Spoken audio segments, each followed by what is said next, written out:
বাজান এবার আমার দিকে তাকান, আপনার সন্তানটাকে আল্লাহ এমন ভাবে ইনকাম করায় দিবে, মাত্র 2 বছরের ভিতরে আল্লাহ ওরে কোটিপতি বানায় দিবে।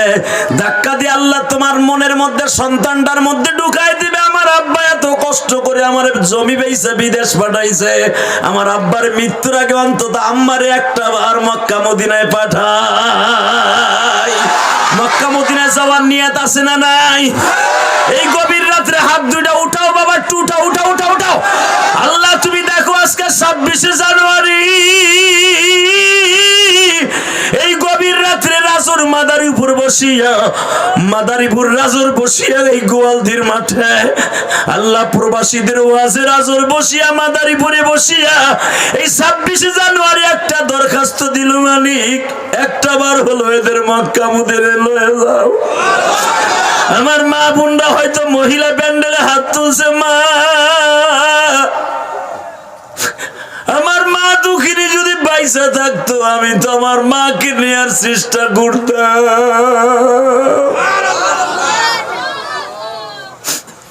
আল্লাহ যারা হাত তুলে দোয়া করছে একবার হলো এদের নেয়ার তৌফিক দান করে দাও। 1 নাম্বার কারণ হলো মা খাদিজা চলে গেছে। 2 নাম্বার হুজুরের চাচা যিনি বাইরে হুজুরকে ছায়া দিয়ে রাখতো সেও মারা গেছে। ঠিক আমার নবী যেদিনকে সকালবেলা মক্কায় যাবে, মক্কার থেকে আমার নবী মেরাজে আল্লাহর বাড়িতে যাবে, এই যে 4 দিনের পরে হঠাৎ করে আমার নবী সকালবেলা ঘরের থেকে বের হয়েছে। নবীর তো এখন দেখার মতো আল্লাহ ছাড়া কেউ নাই। উতবা বিন রুবি আমার নবীর চোখের মধ্যে এতগুলো বালু মেরে দিছে।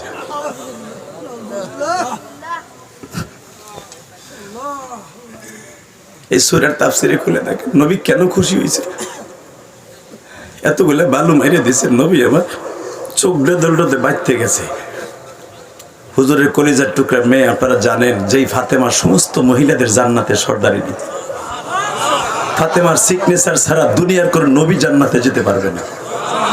দুনিয়ার কোনো বিবি নবীদের বিবিও জান্নাতে যেতে পারবে না। এই ফাতেমা চিল্লায় বলে, আব্বা তোমারে বালু মারলো, তুমি কিচ্ছু কইলে না। 11 বছরে ফাতেমা বলে, মা গো বাবা গো, তুমি কি একবারও তাদেরকে বরদোয়া দিতে পারলে না? তোমার মুখের মধ্যে যখন বালি মারে উতবা বিন রুবিয়া, তখন তুমি কি করো গো বাবা? আমার নবী কাঁদে আর বলে, মা রে, আমি যদি ওদের বরদোয়া দেই ওরা নির্বংশ হয়ে যাবে। মা আমারে তো আমার মালিক কোনোদিন বরদোয়া দেওয়ার জন্য পাঠায় নাই গো মা।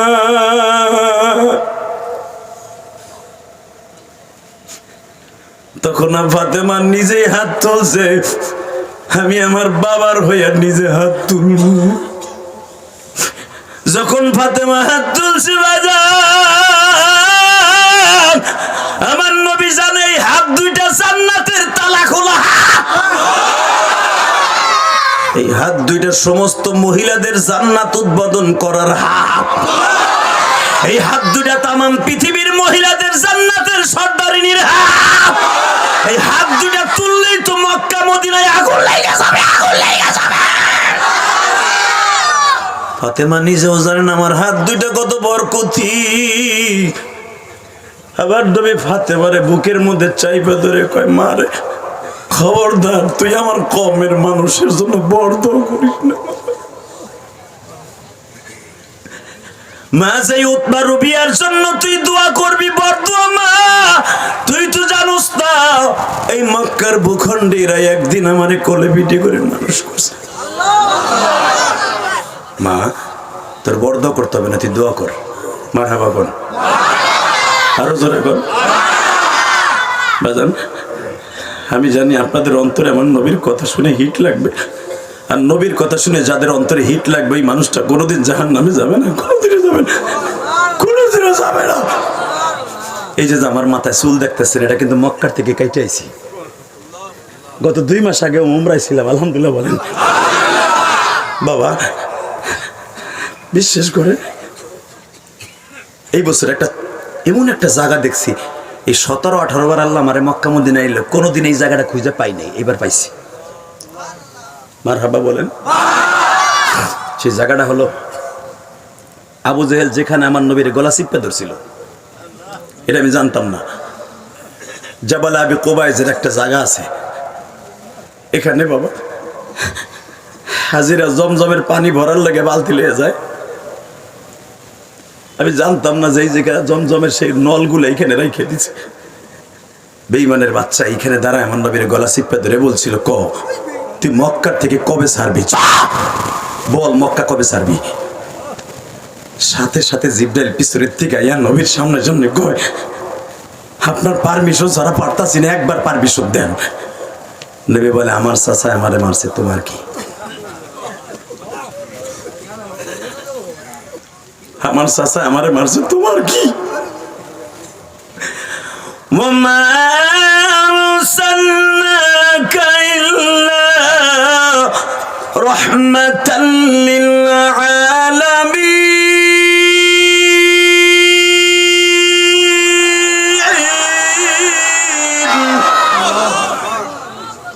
জিবরাইল, যদি আমি আমার চাচারে তোমার মারার অর্ডার দেই, তাহলে আমার এই আয়াত নাযিল করছো, এটা উল্টাও, এটা উল্টাও।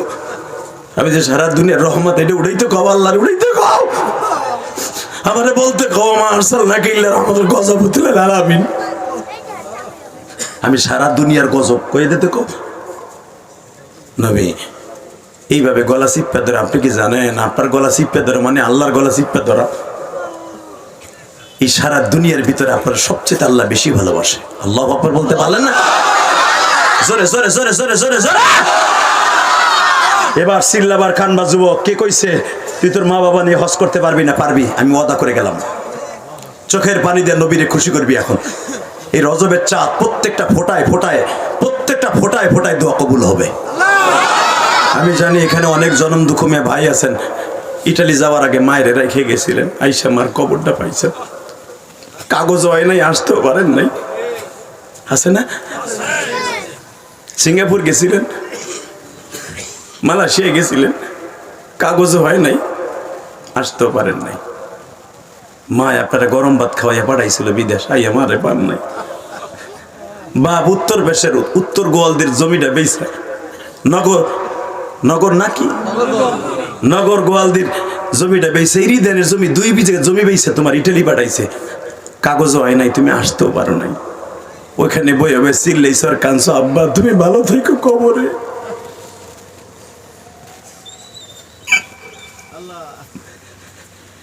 আমার কলিজার টুকরা দক্ষিণ গোয়ালদির ভাইরা, যারা বাবা মায়ের কথা মনে করে কাঁদে, ওই সন্তান কোনোদিন জাহান্নামের আগুনে জ্বলবে না, ওই সন্তান কোনোদিন টাকার অভাবে মরবে না, ওই সন্তান কোনোদিন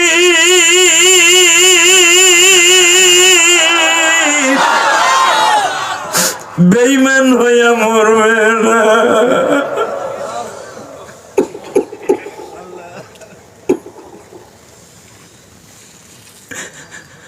গতকালকে যেখানে মাহফিল করছি রে ভাই, যেই বাড়ি আমি খাবার খেয়েছি, ওই বাড়ির ছেলেটা বাবা সাউথ আফ্রিকা থাকে। ও আমার হাত ধরে কান্দে আর বলে, হুজুর তার নবাবগঞ্জের ছেলেরা বেশিরভাগ সাউথ আফ্রিকা, মালয়েশিয়া, লন্ডন থাকে বাবা। আমার নবাবগঞ্জের ছেলেটা বলে, হুজুর যেই খাটে আপনারে বসাইছি, এই খাটে আমার আব্বা মৃত্যুবরণ করছে।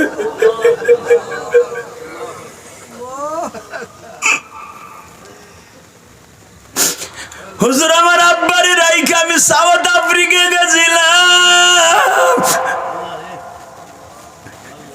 আমি হুজুর আসতে পারি নাই। আপনি এখানে আসবেন যখন শুনছি, আমি সবাইরে বলছি আমার আব্বা যে এই খাটে মৃত্যুবরণ করছে, আমি হুজুর ওই খাটে বসাইয়া 2 লোকমা খাবার খাওয়াবো।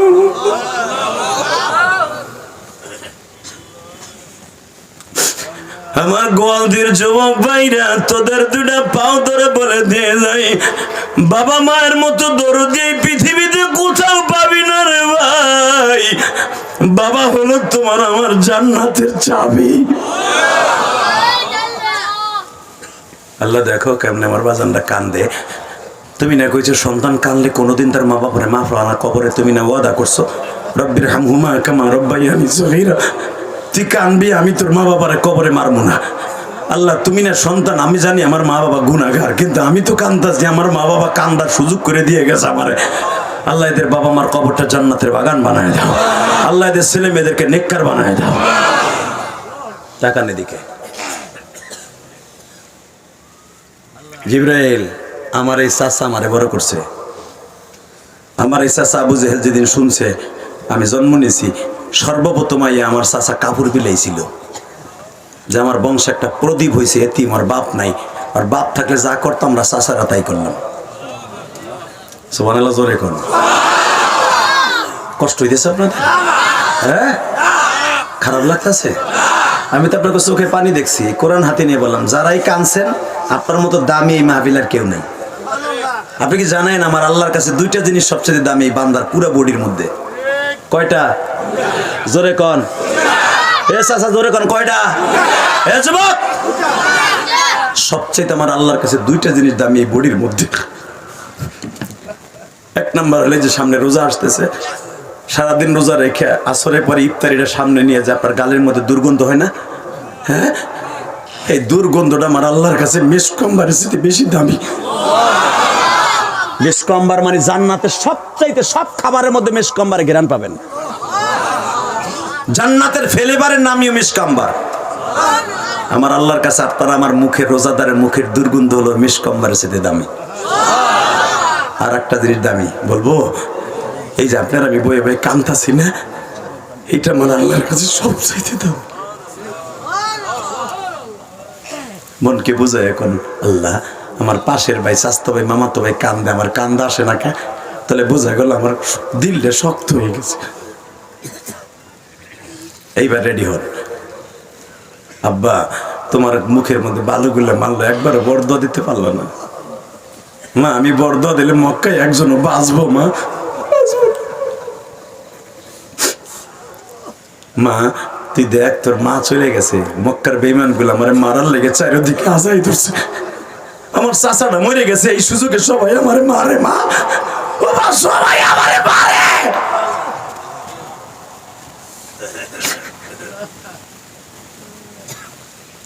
সবার মায়ের মুর খেয়ে নবী তায়েফে গেছে, তায়েফ থেকে মায়ের খেয়েছে। ফাতেমা বাবার পিঠের ওই মায়ের জায়গাগুলা গরম পানি করে ড্রেসিং করে দিতেছে, মারহাবা কোন। আর বলতেছে তুমি ওইখানে মায়ের খাও, ওইখানে মায়ের খাও। তুমি আল্লাহরে কইতে পারো না তোমার যেন মায়ের কেউ না দিতে পারে, যে তোমার মায়ের দেবে লুলো হয়ে যাইতে পারে না।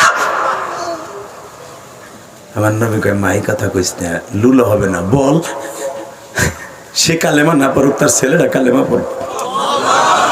ঠিক আবু জেহেল কালেমা পড়ে না, কিন্তু আবু জেহেলের বড় ছেলে ইকরামা কালেমা পড়ছে। আল্লাহু আকবার জোরে বলতে হবে, আল্লাহু আকবার জোরে বলতে হবে, আল্লাহু আকবার জোরে বলতে হবে। ওই যুবক, উহুদের মাঠে, এই মোবাইল বন্ধ করেন, উহুদের মাঠে এই ইকরামা সর্বপ্রথম আমার নবীর দাঁত ভাঙার নেতৃত্ব দিছে। এখন কানবেন, নবী আমার উহুদের বাসের থেকে আসার পরে আর জীবনে গোস্ত সবাই খাইতে পারে নাই, গোস্ত সবাই খাইতে পারে নাই সারা জীবন। এই দাঁত ভাঙ্গার মাথা ব্যথা লইয়ে নবী সারা জীবন মৃত্যুর আগ পর্যন্ত কষ্ট করেছে। উলামা ইকরাম আপনারা জানেন, বুখারীর মধ্যে আসছে আমার নবী মাঝে মাঝে মাথার যন্ত্রণায় বেহুশ হয়ে পড়ে যেতেন। এই মাথার যন্ত্রণা 2 দিন 3 দিন 7 দিন 21 দিন পর্যন্ত থাকতো। এই ব্যথাটা কিসের ব্যথা এখন চিল্লাবেন আর কারবেন যদি আশিকে রাসূল হয়ে থাকেন। উহুদের মাঠের নবীরে যে লোহার হেলমেট, যারা মোটরসাইকেল চালাও তারা জানো, ওই জামানায় লোহার হেলমেটের এইখান দিয়ে 2টা কড়া থাকতো, লোহার কড়া। ইবনে কুমাইয়া এমন জোরে বাড়ি দিছে, ওই লোহার কড়া এইখান দিয়ে ঢুকে হেন্দে বাইরে গেছে। এই নবীর গাল চল সহ বেদ হয়ে বের হয়ে গেছে রড দুটো। বুখারীতে আসছে বাবা আলী এই রড 2টা উঠাইতে যায়, বাবা আলীর সাহাবী তুলতে দেয় নাই। মিকদাদ রাদিয়াল্লাহু তাআলা আনহু যখন দাঁত দিয়ে কামড়াইয়া এই রড 2টা উঠাইছে, মিকদাদের 2টা 4টা দাঁত কিন্তু ভেঙে গেছিল বাবা। মিকদাদের 2 পাশের মারির দাঁত ছিল না বাবা। নবী আবার বলতেন, মিকদাদ রে আমি নবী দোয়া করে দিয়ে গেলাম তুই ঘুমিয়ে থাকবি, যেই গাল দিয়ে আমার করা উঠে দিলি, এই গালের জিহ্বাটা কোনোদিন সুস্থ থাকবে না। 24 ঘন্টা তো এই জিহ্বাটা জিকির করবে, দুরূদ পড়বে। মেখদাদের বিবি বলে, আমার স্বামী ঘুমিয়ে থাকতো, তার জিহ্বা ঘুমাইতো না। আল্লাহু আকবার জোরে বলতে হবে, আল্লাহু আকবার আরো জোরে বলতে হবে। তাকান এদিকে। আল্লাহ যারা কানছে, আমরা তো নবীরে পাই নাই। যদি আমার নবী আমার জবানে থাকতো, হয়তো আমার মতো অনেকেই নিয়ত করে ফেলতো, অনেকেই নিয়ত করতো যে আমার নবীর লোহার করা দুইটা আমি উঠে দিই। যদি শুনতাম আমার নবী ইসুফপুর হাই স্কুল মাঠে আসবে, এই কলিজার টুকরা বাজান, ইসুফপুর হাই স্কুল মাঠে আমার নবী আসবে, আমার মনে হয় এমনও আশেকের রসুল আছে, রাজরের ওই ব্রিজ থেকে, সাদুর ব্রিজের থেকে মনে হয় রাস্তায় শুয়ে থাকতো, নবীর গাড়িটা আমার বুকের উপর দিয়ে যাবে। ঠিক না বে ঠিক? জোরে বলো, আরো জোরে। যদি এই ভালোবাসা অন্তরে থাকে, দীপ্ত কণ্ঠে গভীর রাখতে একটা আওয়াজ দেন তো। আমার নবী যদি এই ভালোবাসা নিয়ে এখানে বসে থাকেন, বাংলার জমিনে যদি আমার ওই নবীরে কেউ গালি দেয়, ওর জায়গায় পুঁতে ফেলাবো, ওর জায়গায় মার্ডার করবো। রাজি আছো না নাই? উত্তর গোলদির যুবক, দক্ষিণ গোলদির যুবক, আওয়াজ দাও। যদি আমার নবীরে কেউ একটা গালি দেয়, ওর জায়গায় দু টুকরা করে ফেলবো, জায়গায় দু টুকরা করে ফেলবো। কে কে রাজি আছো? আল্লাহকে দু হাত দেখায় দাও। কি তাকবীরদের মধ্যে কেউ নাই? কি এখন নারায় তাকবীরদের মধ্যে কেউ নাই? দাঁড়া, একজন তাকবীর দিতে পারলে না? এই ভালোবাসা নবীর। আর এই আওয়াজ যদি সৌদিয়ান কোন যুবক শুনতো যে আমার নবীর কেউ গালি দিছে, মান সাব্বা নবিয়ান ফাকতুলু, মান সাব্বা নবিয়ান ফাকতুলু, আর কল্লা আর জমিনে থাকতো না। ঠিক না বে ঠিক? ওর কল্লা ওর বড়ির সাথে থাকতো না। আজকে ভারতে আকাডার গোষ্ঠীর দেশে, ভারতে এক পুরোহিত আমার নবীরে গালি দিছে লুচ্চা কইয়া। নাউজুবিল্লাহ, আসতে কইলে তো গজব পড়বে। এই গোয়ালদির যুবক, তুই যদি শোনস, তোর দক্ষিণ গোয়ালদি, উত্তর গোয়ালদি অথবা নগরে তোর নবীরে কেউ গালি দিছে, জীবন যাক আর থাক, বিদেশের গোষ্ঠী কিলাই, বিদেশ যাইতে পারি বা না পারি, তোরে খুন করবো আগে। ঠিক না? ঠিক না? ইনশাল্লাহ বলেন। এই যে বলছেন না যে হ্যাঁ অবশ্যই একদিন নবীর সাথে দেখা হয়ে যাবে। জিহাদের মাঠে সাহাবা একরাম বিজয় নিতেন শুধু তাকবীরের ধ্বনি দিয়া। শুধু একটা কথার উত্তর দিবেন, পৃথিবীতে আমার নবীর মতো মানুষ পৃথিবীতে আসছে? আসবে? গলা চিপ্পা ধরে মাইয়া কয় দোয়া বর্দ দেও না কেন? নবী কয় তাহলে তোর বাপ যদি বর্দ দেয়, কে দোয়া দিবি বল?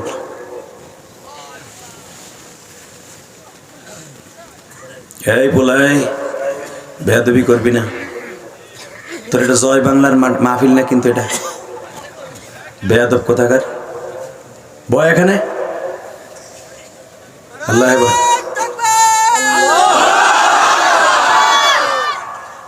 আল্লাহ কবুল করেন। জোরে করে আমিন। কষ্ট হইতেছে? আর 5 মিনিট কথা কম। আরে হ, আরে মিয়া, লিল্লাহি তাকবীর, লিল্লাহি তাকবীর। তাকবীরটা দেয়া যাবে? লিল্লাহি তাকবীর। দিন ইসলাম, দিন ইসলাম। আল কোরআনের আলো, বিশ্ব নবীর শত্রুরা আমার নবীর অপমান। খুব মোহব্বতে বলেন, আমার নবীর অপমান সইবে না রে মুসলমান। লিল্লাহি তাকবীর। এই আওয়াজগুলো মাঝে মাঝে ওয়াজে দিবি, জীবনে কোনোদিন বল শক্তি কমবো না।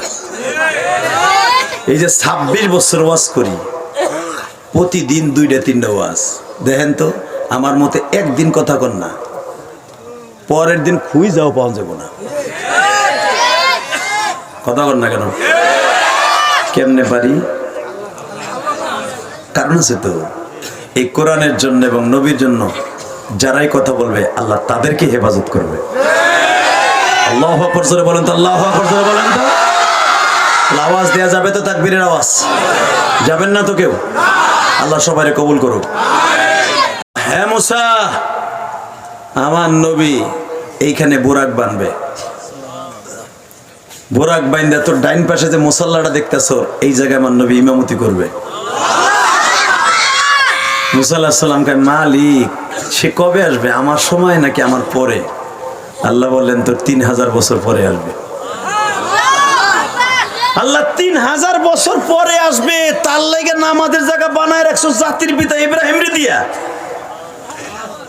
আমার মাঝে আর ইব্রাহিম আলাইহিস সালামের মাঝে 3000 বছর, আর হে আইবে আরো 3000 বছর পরে। তুমি কইতেছো শেষ জামানায় এত তাড়াতাড়ি তার নামাজের জায়গা, তার বোরাক বান্ধার জায়গা। এই বোরাক বানবো কি লিগা? এখন দিলটা নরম দেখতেছে, আমার দিক তাকায় থাকবেন রসগোল্লার মতো, চোখটা দুইটা দিয়া, পলকও মারবেন না, ইনশাল্লাহ বলেন। আল্লাহ বোরাক দিয়ে কি হইব? এ মুসা, তুই না আমারে দেখতে চাইছিলি, তুই কত দেখতে চাইছিস, কত ভালো। আমি বলছিলাম তারানি, ওই চোখ তোর নাই, আমারে দেখার চোখ তোর নাই, তোর ওই ধাতু দিয়ে আমি বানাই নাই, ওই মেডিসিন দিয়ে বানাই নাই, কিন্তু আমার নবীরে দেখা তো করব, আমার বাড়িতে আনার পরে দেখা করব। হে কলিজার গোয়ালদির যুবক, জীবনের কোনোদিন তোর যৌবন নষ্ট হবে না। নবীর প্রশংসা শোনার পরে যদি তুই আল্লাহু আকবার বলতে পারছস। ইমাম আবু হানিফা রাহমাতুল্লাহ আলাইহি যখন জেলখানায় আটকানো হয়, আপনারা জানেন 100 হিজরি সনে ইমাম আবু হানিফাকে যখন জেলখানায় আটকানো হয়, জেলখানার বাদশা ফয়সাল বলেছিল তুমি শুধু একবার সরকারের সাথে লিয়াজু করো। বাংলাদেশে যে উলামা একরাম জেলখানায় ছিল, আপনারা দেখেন নাই, গেছে না? আলেমরা যদি আরো আগে শুনতো, জেল খাটা লাগতো না। কিন্তু জীবন চলে গেছে, জেল খাটছে, মাথা নত করে নাই। কথা বলে না কেন?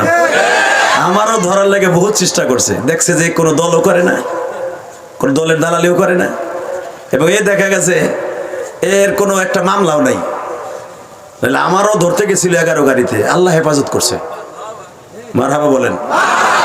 ইমাম আবু হানিফা রাহমাতুল্লাহ যেদিন জেলখানায় মৃত্যুবরণ করবে, আপনারা জানেন ওনাকে যখন বিষ খাওয়াইয়া মারা হয়, ইমাম আবু হানিফা যার ইত্তেবায় আপনার আমি নামাজ পড়ি, আপনার আমি যে যার ইত্তেবায় নামাজ পড়ি, আমার ইমাম আবু হানিফা যেদিনকে রাত্রে আমার আবু হানিফারে বিষ খাওয়ায়, ওদিনকে ইমাম আবু হানিফা দেখে তার জেলখানার মধ্যে নবী দাঁড়ায় আছে। ওলামা একরাম আমি সুনানি ইমাম আবু হানিফা খুলে দেখবেন, মুতাআলা বানানো কথা আমি বলি না, কারণ আমার কথা রেকর্ড হয়, সারা বিশ্বে আমার কথা বাজে। মারহাবা বলতে পারলেন না? একটা কথা রং বললে আমার বিরুদ্ধে অনেকে ব্যাড কমেন্ট করবে, তাইতে কতজনে কত বকাবাজি করে। বক্তাকে বকাদের সমস্যা নাই তো, আমাগুলো আর ভালা, যত বকবি তোর সওয়াব আমার অ্যাকাউন্টে আইব, আর আমার যত আকাম কুকাম তোর অ্যাকাউন্টে যাবে। ফেসবুক একটা জান্নাতে যাওয়ার একটা মাধ্যম। কথা কর না কেন? একজন আগ করে দিয়েছে, এবার কি কয়, তাহলে আমি ফেসবুক চালাইলাম না, করলাম কি? আবার ফেসবুক একটা জাহান্নামের রাস্তা। কথা কর না কেন? এ বেটা, এ কেসরা পোলা পানে কুতকুত খেলানো পাটি খেতার মধ্যে, এ কুতকুত, তুই যদি একটা ল্যাংটা সেমরি রে, ইন্ডিয়ান একটা নায়িকা রে, সুন্দর চেহারা দেখছ, দেখে তুই পোস্ট দিছ, আই লাইক ইউ। কথা কর না কেন? আস্তে কথা কইলে লুলয়ে মরবে, কুতকুত খেলানো গুলো। মাসলা শুনে যা, তুই কেমনে জাহান্নামে যায় তাই দেখ। ওই বেগানা মহিলার ছবি ছাইরা দিয়া তুই আই লাইক ইউ লিখে বললি যে এটা আমার খুব চয়েজি। তুই যে বললি না আই লাইক ইউ, আমি তোর পছন্দ করি, যত সময় পর্যন্ত ওই পোস্ট ডিলিট না করবি, তোর আমল নামায় জেনার গুনাহ চালু। তোর এই পোস্ট যে কয়টা ছেলে লাইক দিবে, আঙ্গুল দিয়ে লাইক, ও জেনার খাতায়। কথা বল না কেন?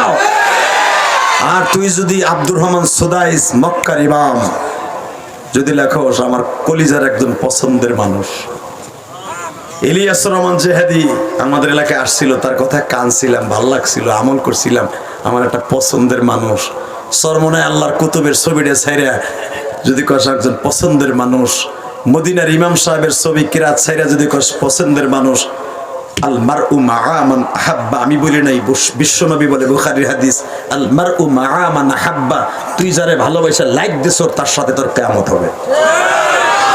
তোর জীবনটা খালি গুনাহ আর গুনাহ, ভালো কোনো কাজ করছ না, জীবনে একটা ভালো কাজ করছ, একজন আলেমরে লাইক দিছ, লাইক তো দেশই না, হুজুরগো ছবি দেখলে আঙ্গুল মানে কি জোরে চলে, মানে মনে হয় ওর আঙ্গুল ভূমিকম্প শুরু হয়েছে। আর যদি বেগান একটা সেরি দেখে, আর যদি দেখে নগরে বাড়ি, নগর গোয়ালদি চিমকিম পাকাচি, কিরে সময়দের মাইয়া এত বড় হয়ে গেছে, নাউজুবিল্লাহ বললেন না? যতবার লাকা চাকা কবি চায়না ভাষায়, ততবার বাটপার গুলি, পূর্বাসী গুলি, ওখানে বয়ে বয়ে যত গুনাহ করবি সব গুনাহ তোর মা বাবার অ্যাকাউন্টে আসবে ভাই। এত কষ্ট করে তোর বিদেশ পাঠাইছে গুনাহ কামানের লাগিয়া, আল্লাহ হেফাজত করে, জোর করে আমিন, আরো জোর করে আমিন। কষ্ট হইতেছে একটু হাসাইলাম, মানে তো আপনারা ঘুমাই যাবেন। চান্দু চাচা চিন্তা করতেছি কি আগে কানলাম, আবার কি লাকা লাকা চাকা লাকা পাকা কয়, এগুলা হোনার লাগে ওই বাটপাত গুলো আইছে, আপনি জানেন? আপনি তাইছেন কানতে, আর ওরা শুনতেছে জাকা নাকা, যে ইউটিউবে দেখি আসলে কি দেখি কিনা। সব দেখতে গেলে আমার সাথে ওয়াদা দিতে হবে, বেগানা কোনো মেয়েকে তুই লাইক দিবি না, ইনশাল্লাহ বল। এ যুবক ইনশাল্লাহ বল। কোন আলেম ওলামার ওয়াজ দেখলে, একজন বুজুর্গের ছবি যদি তুই ইউটিউবে দেখোস, বাইতুল মুকাররমের খতিব সাহেবের আব্দুল মালিক, বাংলাদেশের আবু হানিফা বলা হয়, তার জুমার খুতবাগুলো প্রতিদিন পাঠানো হয়। সাইদি সাহেবের কোরআনের পাখি, জান্নাতের পাখির ছবিটা দেখলি ভাসতাছে, তার মৃত্যুবার্ষিকীতে একটা লাইক দিলি,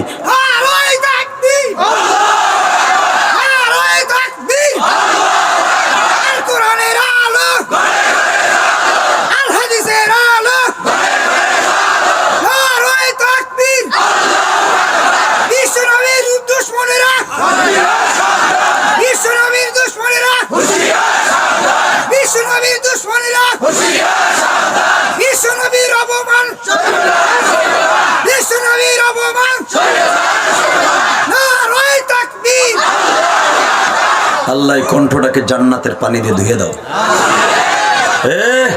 আর তুমি ভাই বোনাই তাকবীরটা দেওয়ার জন্য কম শক্তি লাগে না। অনেকে এমপি মন্ত্রী দেখো না, সংসদে খাড়ায় কয় মাননীয় ব্রিজ একটা স্পিকার চাই।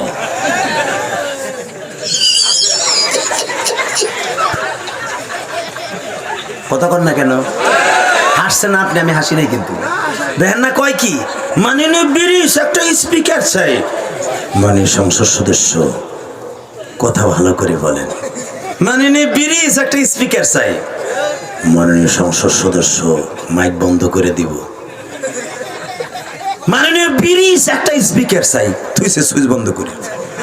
এর মগা আছে না নাই? দেখেন নাই কইছিল না?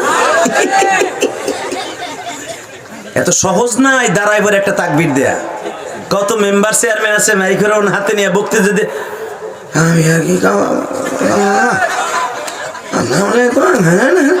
আমার টাহা সেটা নিচ্ছে শিখা মাইয়া খরচ করবো মেম্বারে না হেলমেটে ভোটিন গাধা কর না কেন? টাকা কামানো, সমাজের মাতব্বরি করে এক ব্যাপার, মাইক্রোফোন হাতে নিয়ে বক্তব্য দিয়ে আর এক ব্যাপার। এই যুবক, sit down। তোর একবারে মাজা ভাঙ্গেলাম লাত্তি দিয়ে একবারে। তুই উঠছিস কেমন গা? তোর বাপের মতো লোক বয়ে রয়েছে। ইনশাল্লাহ বলেন, আল্লাহু আকবার জোরে বলেন তো। এই যে কলিজা, বসো তো কলিজা, বসো বসো কলিজা বসো। তোমরা অনেক কষ্টের ছেলে আমার, বসো। অনেক কষ্ট করে ওয়াজ দিয়েছো। কত বড় মোড়া একটা বেটা খারাই খেলেন টানসা দাঁড়িয়ে। ইটালি ইটালি উত্তর ইটালি ইটালি বলে মানে আমার খারাই থাইনি, আর রাত বেড়ে দিন বেড়ে থাকে খারাই। এই যে বসো, মাহফিলটা অনেক সুন্দর হোক, যখন আল্লাহু আকবার। শোনেন, আপনাকে কষ্ট দিতেছি কেন জানেন? একটা কারণ আছে। অনেকদিন পরে আইছি তো, আপনাকে চেহারাগুলো হয়তো অনেকের বয়স হয়ে গেছে, চেহারার মধ্যে বয়সের ছাপ হয়েছে, কিন্তু চেহারাগুলোর দাগ এখন আমার কলিজার ভিতরে বাজে। এই যে যেই লোকটা তাকবীর দিল, এই লোকটা আজকের থেকে আমারে চিনে না, আমি ছাত্র জীবন থেকে এই লোকটার সাথে আমার ফ্রেন্ড। মারহাবা বলেন। যেইগুলা নবী যদি হাদিস সত্য হয়, আলমারউ মা মান আহাব্বা, যারে যদি কোনো আলেম জীবনে একটা লাইক দিয়ে থাকে ওই আলেমের সাথে সে জান্নাতে যাবে। আমি আজকে তারে লাইক দিলাম। মারহাবা বলেন, আল্লাহু আকবার জোরে বলেন। কেন লাইক দিলাম?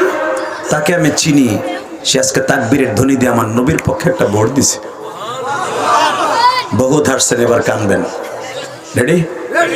হ্যাঁ মুসা, আমার নবীর জন্য এই লোহার কড়া দুটো বানানো হয়েছে।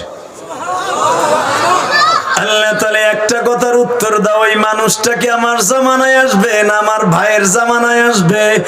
এ মুসা, তোর জামানায় আসবে না রে মুসা।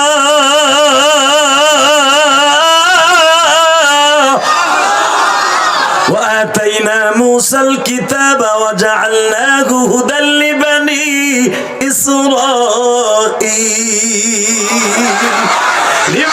إسرائيل ألا تتخذوا من دوني وكيلا ذرية من حملنا مع نوح إنه كان عبدا شكورا। কথাগুলা কার? আমার বাপের, আপনাকে গোয়ালদির, শেখ হাসিনার, খালেদার, জাতিসংঘের চেয়ারম্যানের? কার কার? আল্লাহর এই কোরআনকে জমিনে টিকায় রাখতে যায়, বিশ্বনবীর ইজ্জতকে জমিনে টিকায় রাখতে যায় জীবন দিতে হয়, জান দিতে হয়, মাল দিতে হয়, বাড়ি ছাড়তে হয়, জেল কাটতে হয়, ফাঁসির মঞ্চে যাইতে হয়। সব করতে রাজি আছি, বেঈমানগুলোর পিড়াইতে কাকে রাজি আছি? আল্লাহকে তো হাত উঠায় দাও।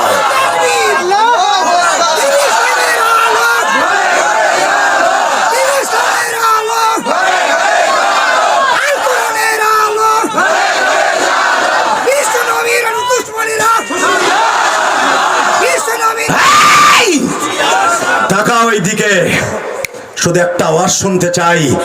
মূসা নবী বললেন, আল্লাহ যদি আমার জামানায় না আসে, বাইর জামানায় না আসে, আদম নবীও যদি তার অপেক্ষায় থাকে, আমিও তার অপেক্ষায় আছি। জোরে জোরে জোরে জোরে জোরে জোরে জোরে। তোর জীবন কোনোদিন ধ্বংস হবে না, তোর যৌবন কোনোদিন নষ্ট হবে না, তোর বিকট পাটা কোনোদিন আল্লাহ ক্ষতি করবে না। বিশ্বনবীর পক্ষে একটা আওয়াজ দিস। ভারতের আকাড়া মোদিকে বলবো, তুমি আমার বাংলাদেশ নিয়ে নাক গালায়ো না। এই মিডিয়ার মাধ্যমে বলতে চাই, কারণ আপনারা কয়জন মানুষ তো আমার সামনে বসে ওয়াজ শুনলেন, কোটি কোটি মানুষ আমার এই হুঙ্কারটা দেখবো। মোদির কলিজা পর্যন্ত চলে যাবে। এই মুদি, আকাড়া মুদি, চাপাই নবাবগঞ্জে নতুন করে সূত্রামি শুরু করেছ, মাঝে মাঝে তোমার ক্যাডার বাহিনী দিয়ে আমার বাংলাদেশকে দখল করতে চাইতেছ। আমার বাংলাদেশের সোনার ছেলেরা তোর দেশের গুলারে কুত্তার মতো কোবাইয়া কয়েকদিন আগে কয়েকটা মারছে। যদি তোমার এই সন্ত্রাসী কায়দায় দখলদার যদি বন্ধ না করো, মাদারীপুর থেকে প্রত্যেকটা বর্ডারে বর্ডারে যুবক গুলো যাবে। আমার বাংলা মাকে স্বাধীন করেছি, মুক্তিযোদ্ধারা এই দেশ স্বাধীন করেছে, আপনারা করেছেন। মনে রাখতে হবে, হানাদার বাহিনীর যেমনে কুত্তার মতো কোবাইয়া খাদাইছি, আমার বাংলা মাকে আবার দরকার হয় নতুন করে তোদেরকে পিড়াই আবার এই দেশ থেকে তাড়াবো। চাপাই নবাবগঞ্জে আজকেও গুলি করেছে, জানেন খবর? হুঁশিয়ার থাকেন। আল্লাহু আকবার বলেন। আরো জোরে বলতে হবে আল্লাহু আকবার। চাচা, যারা ৭১ দেখছেন তারা বুঝছেন কি কষ্ট করছে আপনার মা। আমরা চাই না আমার বাচ্চাগুলো নিয়ে আমরা কষ্ট করি। ইনশাল্লাহ বলেন। কষ্ট হইতেছে? আর ৫ মিনিট কথা বল। কয়টা বন্ধ চলবো? কয়টা? সারা রাত? টাটকা মিথ্যা কথা। আপনিও থাকবেন না সারা রাত, আমিও থাকবেন না। তবে আর একটা কথা বলি, শোনেন, যতটুকু আল্লাহ তৌফিক দেয় ততটুকু চলুক। ইনশাল্লাহ বলেন। এখন 11:15 বাজে, 11টা পর্যন্ত চলবো। ওরে ভাই আমি 9:15 উঠছি, আপনি কি আমার কি জাহাজ পাইছেন নেমে? আমি কি স্টিল দিয়ে বানাইছি? আমার একটা বক্তা 1 ঘন্টা বাজার পর এমনি কেলায় পরে, তারপরে তো আপনাদের সামনে প্রায় 2 ঘন্টার কাছাকাছি চাচা কি জানি উঠছে, চাচায় ভাঙ্গে চুরে আল্লাহ জানে। যাক আমার চাচায় যাক, মার হাবা কর। কষ্ট হইতেছে? হ্যাঁ মুসা, আমার নবীর তুই দেখতে চাস না? দেখতে চাস? দেখবি। হঠাৎ করে মুসার কাছে একটা চিঠি আসলো, আল্লাহ তোমার নবীরে দেখার লেগে কি কি লাগবে? 1 নাম্বার লাগবে মুসা, আমার নবীর উম্মত হইতে চাইছস না, তোর লগে দেখা হইব। মারহাবা কোন। ঠিক আর মাত্র 5 দিন পরে, কয়দিন? জোরে কোন, আরো জোরে। বাজানরে 5 দিন পরে মুসা পয়গম্বরের কাছে একটা চিঠি গেল, মুসা রে যেই মানুষটার অপেক্ষায় 3000 বছর দাঁড়ায় আছোস, ওই মানুষটা কিন্তু আজকে আমার বাড়িতে আমি আনতাছি বুরাকে চড়িয়া। আজ থেকে 3000 বছর আগে মুসা যে আংটা 2টার কথা জিজ্ঞেস করছিলি, আংটা 2টা কার? বুরাক বানবে, কেন বাঁধবে? ওই বুরাকে উঠাই আমার নবীরে নিয়ে আসতেছি। মুসা তুই তাকায়া থাক, আমার নবী কিন্তু আজকে আমার বাড়িতে আসবে। তুই মুসা আমারে দেখার জন্য বহুত চেষ্টা করছিলি, আমি বারবার বলেছিলাম নাম তার অনেক মুসা দেখতে পারবি না, কারণ তোর ওই চোখ দিয়ে বানাই নাই। কিন্তু আমার নবীর এমন ধাতু দিয়ে বানাইছি 70,000 নূরের আগুনের পর্দা ভেদ করে আমার বাড়িতে আসবে। আমার কলিজার টুকরা গোয়ালদের বাজানরা, কলিজার টুকরা যুবক ভাইরা, দিলটারে নরম করে আমার আল্লাহরে দেখায় দাও। মুসা পয়গম্বর অপেক্ষায় আছে, জিজ্ঞেস করে আল্লাহ তোমার নবী এখন আমার আসমানে আসতে আর কত দেরি? মুসা এখন তার বাবা আদমের সাথে দেখা হইতেছে, মুসা এখন তার ভাই ঈসা আর ইয়াহিয়ার সাথে দেখা করতেছে, এখন তার ভাই ইউসুফ নবীর সাথে 3য় আসমানে দেখা করতেছে। বাজান এখানে ইউসুফ নবীর সাথে যখন আমার নবীর দেখা হয়, চোখের পানি ফেলে এখন কাঁদবেন। পৃথিবীতে ইউসুফ নবীর ভাইয়ের মতো ভাই পৃথিবীতে নিষ্ঠুর আল্লাহ কাউরে বানায়। আমার নবী সব আসমানে নবীদের সাথে দীর্ঘ সময় আলোচনা করে নাই বাবা, কয়েকজন নবীর সাথে দীর্ঘ সময় আলোচনা করছি। মিরাজের মধ্যে দেখবেন এই সূরার তাফসিরে, তার মধ্যে ইউসুফ নবী একজন। জোরে কোন আল্লাহু আকবার। কেন ইউসুফ নবীর সাথে আমার নবী এত সময় কথা বলছে? শুধু এখন কাঁদতে থাকবেন। আমার নবী ইউসুফ নবীরে জিজ্ঞেস করে, ইউসুফ ভাই বলেন পৃথিবীতে আমাকে 2 জনের সবচেয়ে দামি বানাইছে চেহারার দিক দিয়ে। সারা পৃথিবীর মধ্যে আমার পরে পৃথিবীতে যদি কোনো মানুষকে চেহারা দামি বানায় সেটা হলো তুমি। কারণ তোমার চেহারা আল্লাহ কত বানাইছে, সারা দুনিয়ার ভিতরে শ্রেষ্ঠ চেহারা আল্লাহ তোমারে দিছে। ইউসুফ ভাই এটা কথা জিজ্ঞান, তোমার ভাইরা যখন তোমার মাইরা কুয়ার মধ্যে ফেলছিল, ওই জায়গাটা কোন কোন জায়গায় মারছিল? ইউসুফ আলাইহিস সালাম বলে, নবী গো সেই জায়গা কে এখনো আছে? নাই। তবে আমার ভাইরা প্রথম আমার বড় ভাই ইহুদা যে আমার মেরে পাথরের উপরে ধরে আছাড় মারছিল, মাইরে ফেলার।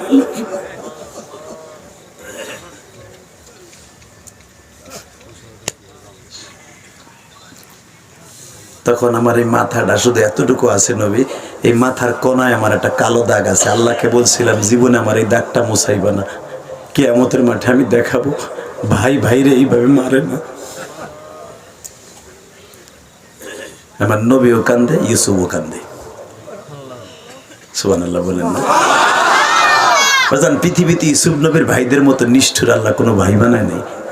আপনারা জানেন সূরা ইউসুফের মধ্যে আসছে, আমার নবীরে বলতেছে, নবী আমার যখন 10 ভাই মিলে একটা মানুষকে 10 জনে মারে, আমারে মারতে মারতে 3 বার বেহুশ করছে। যখন কইছে 3 বার বেহুশ করছে আমার ভাইরা, তখন আমার নবী কান্দার কয়, মুসা আমারে তো 1 মাস আগে তায়েফের ছেলেরা আমার ভাইরা মাইরা 3 বার বেহুশ করছে। ইউসুফ তোমার মাঝে আর আমার মাঝে মিল আছে। তোমার মাইরা বেহুশ করছে তোমার আপন ভাইরা, আর আমার মাইরা বেহুশ করছে তায়েফের ছেলেরা। ইউসুফ তুমি তো আসমানে চলে আসছো ইন্তেকালের পরে, এই জন্য তোমার দাগ মুছে গেছে। ইউসুফ দেখো আমার ঠোঁটটা ফাটা, আমার কপালটা ফাটা। জামাটা টান দিয়ে উঠাই দিয়া বলে, ইউসুফ রে তুমি তাকায় দেখো তায়েফের ছেলেগুলো আমার মারতে মারতে কি পরিমাণ মারছে।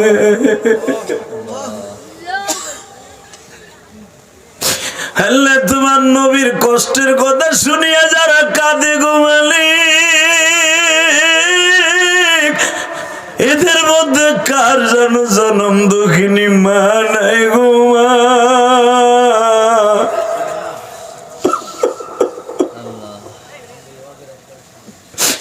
কার যেন বাবা নাই গো মালিক। আজকে যখন আপনাদের রাজর থেকে আমি প্রথম গাড়ি ড্রাইভিং করে আসতেছিলাম, কারণ ড্রাইভার যদি চালায় আস্তে চালাবে, মাহফিল ধরতে কষ্ট হবে। আমি নিজে বাজান চালায় আসতেছিলাম, ওই রাস্তা দিয়ে আমার ড্রাইভার আর সফর সঙ্গীরে বলতেছিলাম, এই যে রাস্তা, এই রাস্তা দিয়ে আমার মারে লইয়া খালার বাড়ি যাইতাম। এই ইউসুফ নবী সামনে বাজান মা ইন্তেকালের পরে খালার বাড়ি বড় হয়েছে, আমিও খালার বাড়ি বড় হয়েছি বাবা।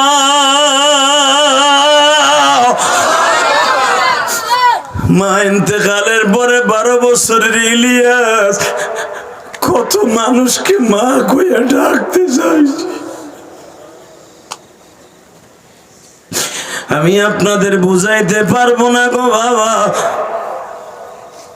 ভালো করে বুঝবা যুবক যাদের মা নাই। মাদ্রাসায় যখন পড়তাম গৌহারডাঙ্গা, অনেক ভাইয়ের ছাত্র ভাইয়ের মা টিফিন কারির মধ্যে চিতই পিঠা বানাইয়া গোশ রান্দিয়া ছেলেদের জন্য নিয়ে আসতো। মা ওয়েটিং রুমে বসে ছেলেরে খাওয়াইতো, টিফিন কারির বাটিতে ভরিয়া ওরে দিয়ে যাইতো, টেরাঙে করিয়া বাবা পরে রক্তে খাইতো। আমার মনটা চাইতো আমি ওর সাথে দোস্ত পাতাই ওর কাছ থেকে খামু। যখনই ওর পাশে বসতাম, এই কোরআন ধরে বলছি, ও আমারে বলতো খাওয়ার সময় পাশে বসবি না।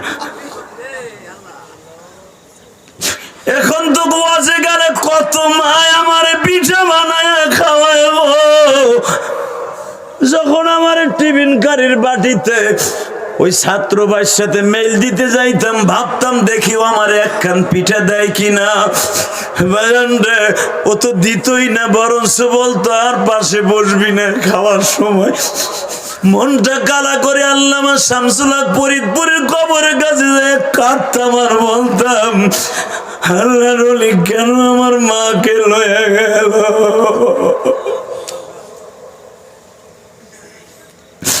ও দাড়ি বাঁকা বাজান মনে কইরা দেখো গো, দক্ষিণ গোয়ালদির থেকে রস কিনে নিয়ে আসতাম, মারে বলতাম মা চিতই পিঠা ভিজানো বানায় দাও। মা সারাদিন জাল দিয়ে ইশারের নামাজের পরে পিঠানো বানানো আরম্ভ করতো। ফজরের সময় ঘুম থেকে উঠে 6-7 ভাই বোন কারাকারি করে পাতিলের থেকে খাইতাম। আজকে মাও নাই, সেই স্বাদও নাই গো। মাও নাই, কেউ বলে না বাবা শীতের পিঠা খাইছো রে। আরে দুঃখিনী মা গো।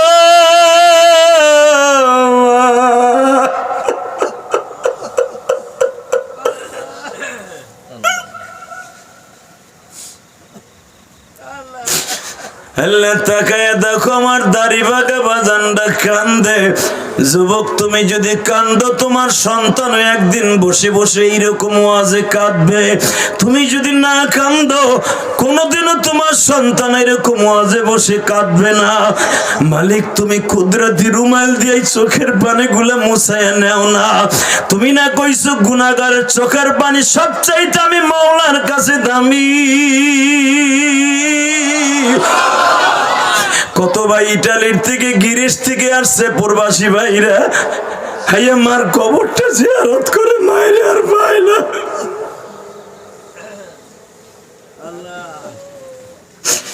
বাবার জমি বাইসা বিদেশ গেছিলা, বাবার কবরটা পাইছো, বাবারে পাও নাই। ওই বাবা তোমার চোখের পানির দিকে তাকিয়ে আছে। এ গোয়ালদির যুবকায়, আমি তোর দুইটা পাও ধরে বলছি, পৃথিবীতে দরদে মায়ের মতো কেউ নাই রে। যেদিন এই দরদিটা চলে যাবে সেদিন বুঝবি মা কি।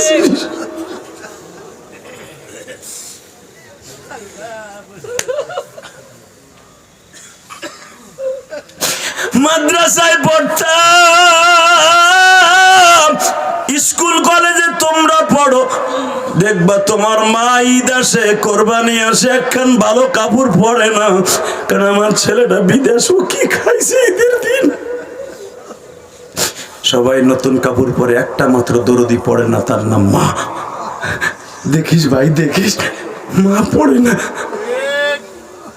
তোমার বিবি বলে, আম্মা আপনার ছেলে টাকা বাড়াইছে, নতুন কাপড় পরবেন না।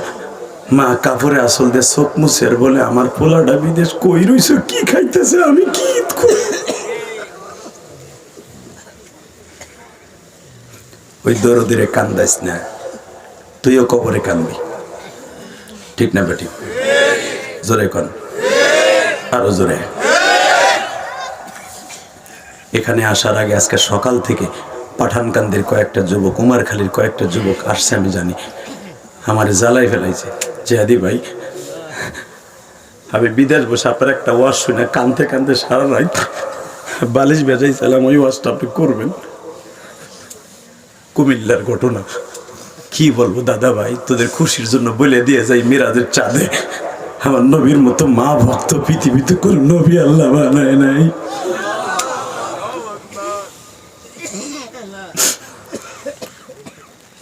সারা জীবন আমার নবী মা মা করে কাঁদছে।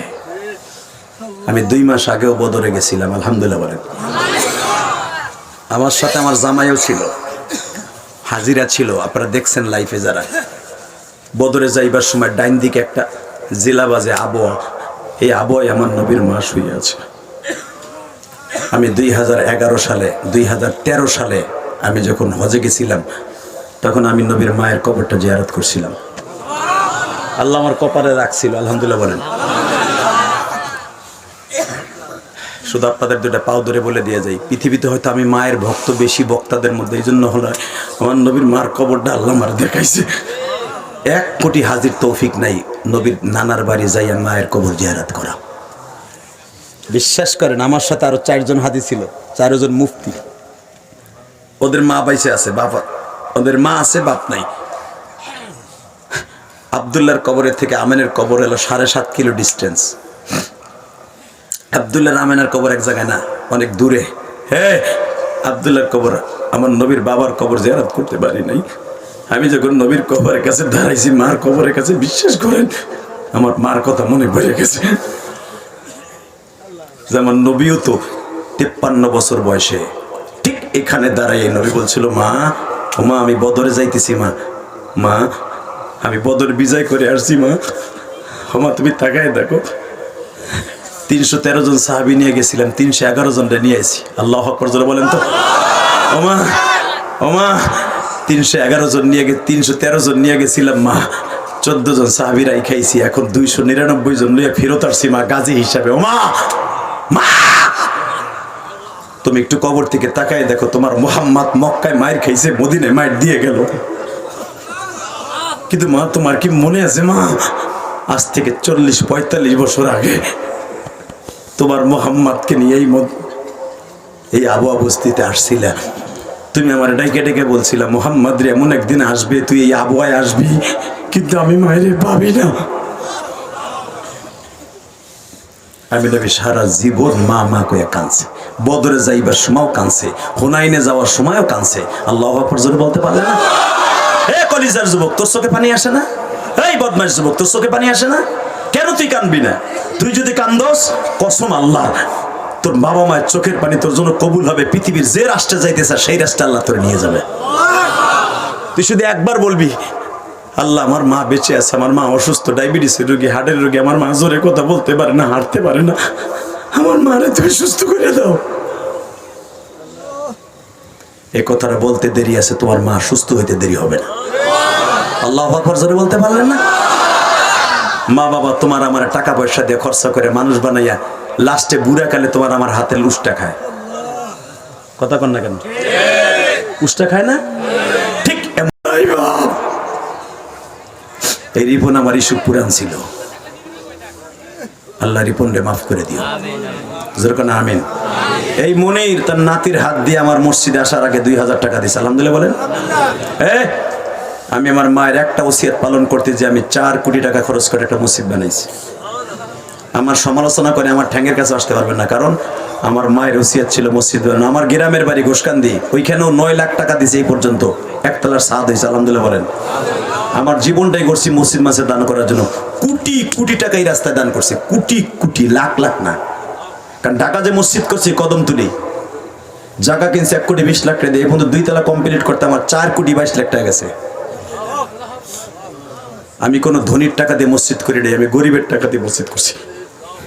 ওই যে মনির তার নাতির হাত দিয়ে 2000 টাকা দিয়েছে, আমি কিন্তু মনিরে কই নাই তুমি দাও।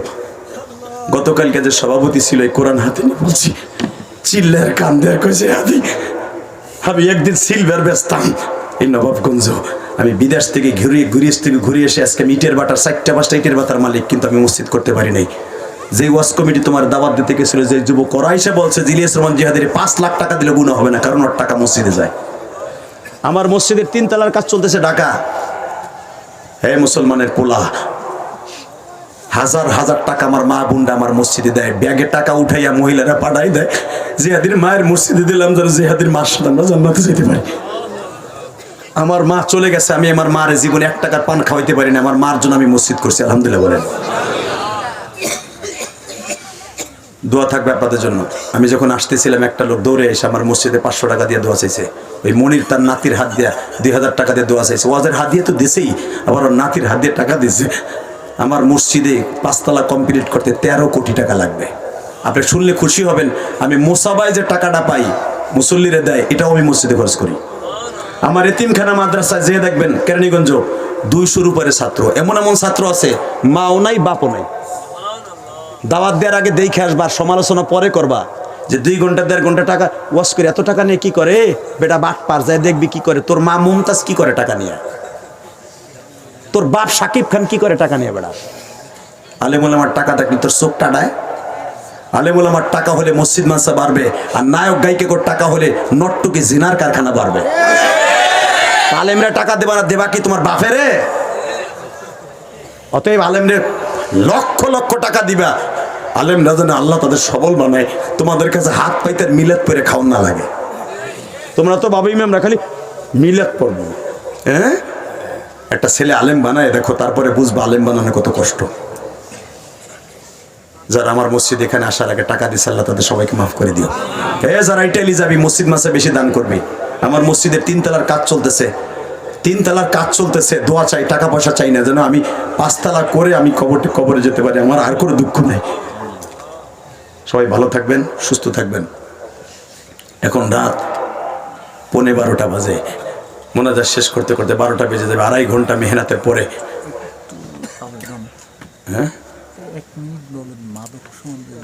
হ্যাঁ, শুধু আমি আপনাদেরকে বলবো, হ্যাঁ আমি যুবক ভাইদেরকে বলবো, বলো এই মাসে ওয়াদা দাও জীবনে 1 ওয়াক্ত নামাজ কামাই দিবা না। কে কে রাজি আছে? দেখে লাগা হাত তুলে দেখাও, দেখাও। আল্লাহু আকবার। নামাও হাত। জীবনে মা বাবার সাথে বেঈমানি করবে না। 3 নম্বরে শোনো, অনেক যুবক আছে সেখানে নেশা করে মা বাবারে বকা দেয়, আছে না? আছে। এই বদমাইশ, কেউ যদি নেশা করে মায়ের কষ্ট দেয় ও চির জাহান্নামী। হ্যাঁ, বিশ্বনবী বলেছে যে নেশা করে সে আমার উম্মত না। যে গাঞ্জা খায়, ইয়াবা খায়, হিরোইন খায়, ও আমার উম্মত না, ও আমার উম্মত না। তুই মরবি, অকালে মরবি, কিডনি বাদ হইবে, হার্ট বাদ হবে, তোর জীবন যৌবন সব শেষ। তোদের কাছে আমার 2টা পাও ধরা থাকবে। যারা মাদক বেচে, যারা মদ বেচে, যারা ইয়াবা বেচে, গাঞ্জা বেচে, ওকে পিডাইয়া লুলা বানায় হেলাবি। প্রবাসীরা, তোমরা যদি লাখ লাখ টাকা করে ওয়াজ দিতে পারো, প্রবাসীদের লাখ লাখ টাকা খরচ করে একটা কমিটি বানাও এলাকায়, যে মাদক বেচবে আর যে মাদক খাবে ওরে পিডাইয়া লুলা বানায়, দরকার হসপিটালের খরচা তোরা দিবি। তোরা শহীদ যদি ওরে মারতে যেয়ে তোর জেল খাটা লাগে, ওই মাদক কার রে, মাদক বিক্রেতারে, মাদক খোর রে, আমি বলে গেলাম বিশ্বনবীর সাথে জান্নাত হবে। আর সমিতি করো মিয়া, এটা মাদক দ্রব্য নিয়ন্ত্রণে একটা কমিটি করো যে আমার এলাকায় মাদক চলবে না, ইনশাল্লাহ বলেন। এখন জাগো কমু কমিটি বানাইতে হ্যাগো পোলা পানি যদি বেসে হে মগার পুত্র মগাই যদি কলের খেতে যেয়ে খায়, ইরিদানের কল খেতে আছে না, ওইটা তো ক্লাব ঘর মদ খাওয়ার। খবরদার, মা বাবার জীবন নষ্ট করিস নাই মদ খাইয়া, এই গাঞ্জা খাইয়া, হিরোইন খাইয়া, ট্যাবলেট ইয়াবা খাইয়া, তোর পাও ধরি, তোর পাও ধরি, তোর পাও ধরি, তোর পাও ধরি। এই নেশার দ্বারা তোর জীবন শেষ, কিডনি শেষ, হার্ট শেষ, জীবন শেষ, মা বাবার হক নষ্ট। বিয়ে করবি 3 দিন পরে বউ থাকবো না, কারণ বউ কি পাবো? হিরোইন খাই না 1 মাসে চললি, পরে তোর চিংকিং পাকা চি চি চি, তারপর যাইব গা তোর বউ। খবরদার, এটা জীবনে করবি না। এই যে তোর চাচা, তোর বাপ 50 বছর বিয়ে করছে, এখনো চাষিরে খেতার মধ্যে পিডায়, আইলগেনাটি দিয়ে পিডায়, পরে বুড়ি যায় না, কিনলে গে? আর তোরটা 1.5 মাস পরে যায় কে? নেশার কারণে যায়। আল্লাহ হেফাজত করে, জোর কানা আমিন, আরো জোর কানা আমিন। কষ্ট পাইলেন? আল্লাহ আপনাদের কবুল করুক। সবাই ভালো থাকবেন, সুস্থ থাকবেন। ও, এখানে আসার, আমি যখন ইস্যুপুর দিয়ে আসতেছিলাম, আল্লাহ রাখবেন দেখেন নামার সাথে সাথে বলে, হুজুর আমার ছেলেটা 3-4 বছর ধরে না ঘরে পড়ে রয়েছে হুজুর, বহুত টাকা খরচা করছি হুজুর, আমার ছেলেটা দোয়া করে যেন কাগজ হয়, আল্লাহ তারা তুমি কবুল করে নিও। 2 বছর ধরে নাজমুল কি নিবিয়া আছে অনেক কষ্টে, এই দেখেন এই আরেকজনের লিস্টে করছে।